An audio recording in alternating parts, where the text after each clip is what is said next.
Welcome to PSR studies. ఈరోజు JoSAA కౌన్సిలింగ్లో ఎన్ని సీట్స్ ఉన్నాయి పూర్తి వివరాలు తెలుసుకుందాం. వీడియో చూసిన తప్పకుండా వీడియో లైక్ చేసి ఛానల్ సబ్స్క్రైబ్ చేసుకోండి. జేడబ్ల్యూ అడ్వాన్స్డ్ రిజల్ట్స్ వచ్చేసి జూన్ 2 రిలీజ్ అవుతాయి. జూన్ 3 నుంచి మనకు జోసా కౌన్సిలింగ్ అనేది స్టార్ట్ అవుతుంది. లాస్ట్ ఇయర్ వరకు మనకు 121 ఎడ్యుకేషనల్ ఇన్స్టిట్యూట్స్ అనేవి జోసా కౌన్సిలింగ్లో పాల్గొనేవి. ఈసారి 127 అయినాయి. ఎక్స్ట్రా 6 వచ్చేసి కేంద్ర ప్రభుత్వ ఆర్థిక సహకారంతో నడిచే సాంకేతిక విద్యా సంస్థలు, వీటి పేర్లే జిఎఫ్టిఐలు.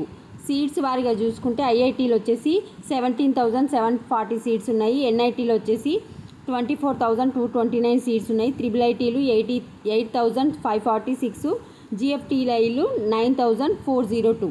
ఈ విధంగా మొత్తము జోసా కౌన్సిలింగ్లో సీట్స్ వచ్చేసి 59,917 సీట్స్ అయితే ఉన్నాయి. సో ఇవి అప్డేట్. అయితే జేడబ్ల్యూ అడ్వాన్స్డ్ అర్హత సాధించిన వారితో పాటు జేడబ్ల్యూ మెయిన్స్లో అర్హత సాధించిన వారికి జోసా కౌన్సిలింగ్లో పాల్గొనడానికి అవకాశం ఉంటుంది. వీడియోని లైక్ చేయండి. Thanks for watching.